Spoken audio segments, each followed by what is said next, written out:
Assalamu alaikum viewers, I am Mohammad Ibrahim on the platform of Dimensional Physics. Viewers, आज हम discuss करेंगे chapter number 12 electrostatics of second year, last topic charging and discharging of a capacitor.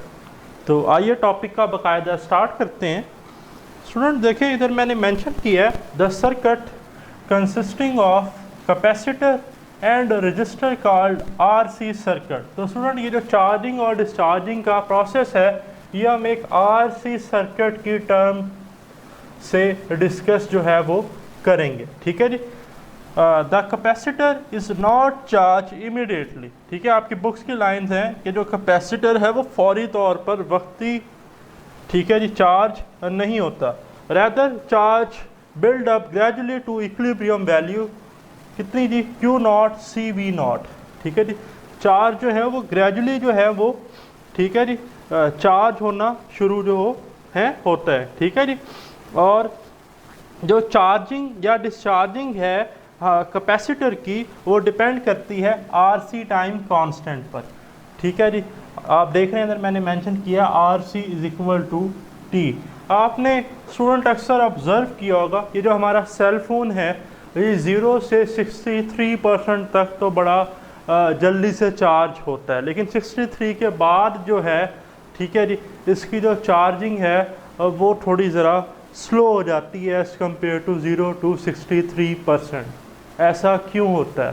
ठीक, तो आज हम discuss करेंगे charging and discharging के process में। ठीक है जी। तो आपके सामने एक टर्म है टाइम कांस्टेंट। ये जो रेजिस्टेंस और कैपेसिटेंस का प्रोडक्ट है, इसी मैंने क्या लिखा हुआ, टाइम कांस्टेंट T। तो देखें, the time during which capacitor charge to 63% of its maximum value, वो टाइम जिसमें जो कैपेसिटर है वो 63% मैक्सिमम वैल्यू का चार्ज हो जाए, उसे हम क्या कहते हैं जी, टाइम कांस्टेंट, जो बराबर होता है RC is equal to T।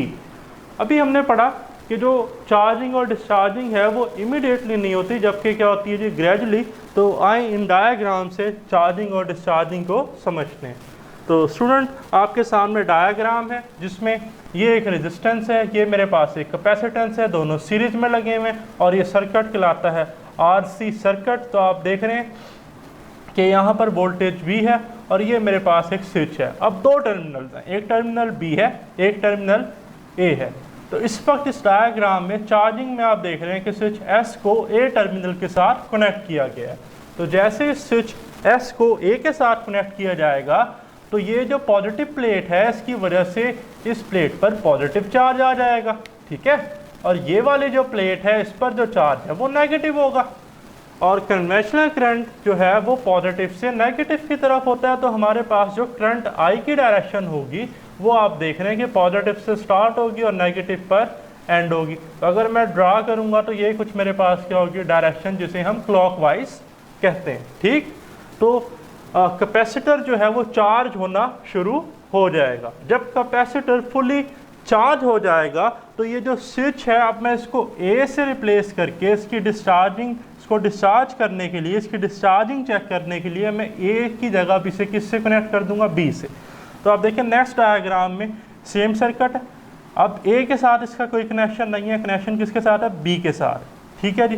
तो अब ये जो है ये हमारा एक्सटर्नल वोल्टेज सोर्स नहीं है। अब capacitor itself as a source जो है वो एक्ट कर रहा है। तो ये प्लेट पॉजिटिव चार्ज थी, ये नेगेटिव थी, तो ये एक्ट करेगा एज अ पॉजिटिव टर्मिनल और ये एज अ नेगेटिव टर्मिनल। तो जो करंट है वो पॉजिटिव से स्टार्ट होगा और नेगेटिव की तरफ। तो अब जो करंट की डायरेक्शन होगी वो एंटी क्लॉकवाइज होगी। क्या होगी जी, एंटी क्लॉकवाइज। ठीक है जी। तो ये हमारे पास सर्किट डायग्राम थी RC सर्किट की चार्जिंग और डिस्चार्जिंग के लिए। अब स्टूडेंट आप सोच रहे होंगे कि RC जो है वो T के ही बराबर क्यों है। तो वैसे तो ये आपकी एग्जाम्पल भी है। ठीक है जी, एक्सरसाइज में 12.6 पेपर में अक्सर क्वेश्चन भी आ जाता है, शॉर्ट क्वेश्चन, न्यूमेरिकल भी, तो मार्क कर लें, इंपॉर्टेंट है। क्वेश्चन ये आता है कि show that RC is equal to T। साबित करें कि आपके पास जो रेजिस्टेंस और कैपेसिटेंस का प्रोडक्ट है वो T के बराबर है।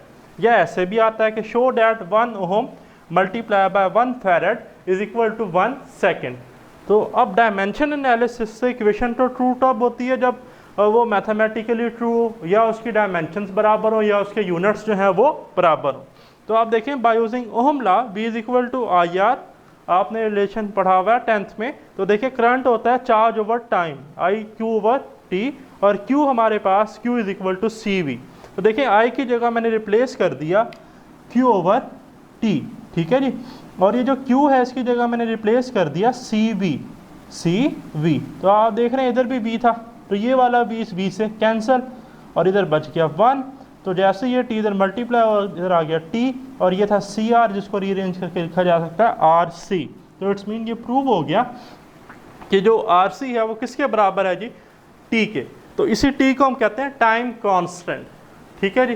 तब आप देखें ये मेरे पास एक डायग्राम है जिसमें मेरे पास जो वर्टिकल एक्सिस है उस पर चार्ज है, और जो हॉरिजॉन्टल एक्सिस है उस पर मेरे पास टाइम है, ठीक है जी। अब आप इस डायग्राम में देख रहे हैं कि दो कर्व्स हैं, एक ब्लैक और एक ब्लू, ठीक है जी। ब्लू पे मेंशन है स्मॉल RC, और जो ब्लैक है इस पे लिखा हुआ है लार्ज RC। तो आप देख रहे हैं जिसका RC स्मॉल है, जिसका टाइम जो है, ये मैंने एरो डाउनवर्ड लगाया हुआ है, जिसका RC कम है, वो आप देख रहे हैं कि चार्ज बड़ी जल्दी हो रहा है, ठीक है जी। इसमें चार्ज बहुत रैपिडली आ रहा है, ठीक हो गया ना, एज कम्पेयर टू ब्लैक। लेकिन ब्लैक का देखें RC क्या है, लार्ज, RC लार्ज है, तो ये इसका जो चार्ज है वो भी स्लोली ये चार्ज हो रहा है। देखें ये अपने इक्विलिब्रियम स्टेट पर इस टाइम पर जाकर यहाँ पहुँच रहा है, जबकि जो स्मॉल RC वाला है वो इतने ही टाइम में इस अपनी स्टेट पर, चार्जिंग स्टेट पर, इक्विलिब्रियम स्टेट पर 0.63 Q0 तक पहुँच गया। अब आप सोच रहे होंगे कि यहाँ पर 0.63 ही क्यों लिखा हुआ है, कुछ और मेंशन होता, ठीक, तो उसका भी मैं आगे आपको फर्दर बताता हूँ कि ये कैसे आया, ठीक हो गया।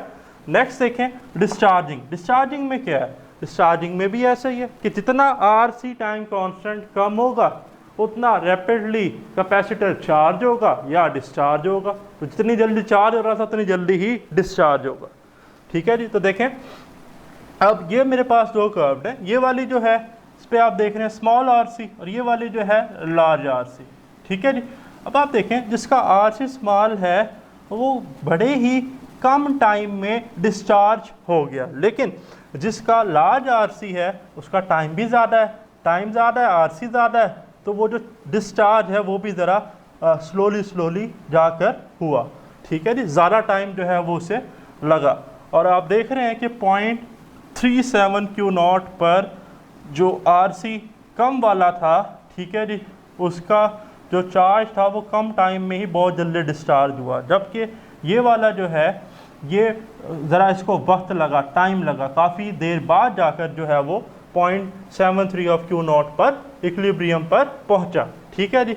तो अब आप आ जाएं, अब हम डिस्कस करते हैं कि जी ये 0.63 और ये जो है 0.37, ठीक है जी, ये चार्जिंग और डिस्चार्जिंग जो है वो कैसे हमें बताते हैं। तो ये दो इक्वेशन है जी, equation of charging and equation of discharging.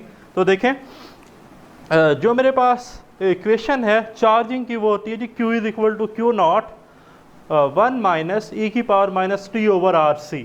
तो अभी हमने डिस्कस किया कि जो RC टाइम कांस्टेंट है वो t के बराबर है, t is equal to RC। तो इसको इस इक्वेशन में पुट करें तो देखें Q is equal to Q0 1 minus e की पावर t की जगह आ जाएगा minus RC over RC, RC से RC कैंसिल तो बन गया e की पावर माइनस 1, ठीक है जी, इधर आ गया e की पावर माइनस 1, इसको लिखा जा सकता है 1 ओवर e। एक्सपोनेंशियल की स्टूडेंट मेरे पास वैल्यू होती है 2.718। जैसे ही मैं इधर पुट करूंगा आप ये कैलकुलेटर से सॉल्व करेंगे तो आंसर आएगा 0.37, तो 1 माइनस 0.37 हो जाएगा 0.63 Q0, या अगर मैं इसको परसेंटेज फॉर्म में लिखूं तो ये बनेगा Q is equal to 63% Q0। तो क्या स्टूडेंट हमने यही नहीं डिस्कस किया था, the time during which capacitor charge to 63% of its maximum value. तो इसे हम क्या कहते हैं जी RC टाइम कांस्टेंट, ठीक है जी। और डिस्चार्जिंग के लिए जो हमारे पास इक्वेशन है वो आपके सामने है Q is equal to Q0 e की power minus t over RC, ठीक है जी। तो जब मेरे पास टाइम कांस्टेंट जो है वो RC के बराबर है, t is equal to RC, इधर रिप्लेस करूँगा तो बन जाएगा Q is equal to Q0 e की power minus RC over RC, और ये RC से कैंसिल, तो इधर आ गया Q is equal to Q0 1 over e, ठीक है जी। तो ये बन जाएगा Q is equal to Q0 1/2.718, जिसका आंसर आता है Q is equal to 0.37 Q not. ठीक है जी, परसेंटेज में बन जाएगा 37% Q नॉट। तो ये वो टाइम कांस्टेंट है जिसमें जो कैपेसिटर है वो 37% जो है अपनी मैक्सिमम वैल्यू का डिस्चार्ज होगा। आप इसे इस तरह भी डिफाइन कर सकते हैं। तो ये हमारे पास जो है जी आज का टॉपिक था जिसमें हमने चार्जिंग और डिस्चार्जिंग को डिस्कस किया। अगर स्टिल आपका कोई क्वेश्चन है माइंड में तो आप कमेंट्स में डिस्कस कर सकते हैं। स्टे ब्लेस्ड, अल्लाह हाफिज़।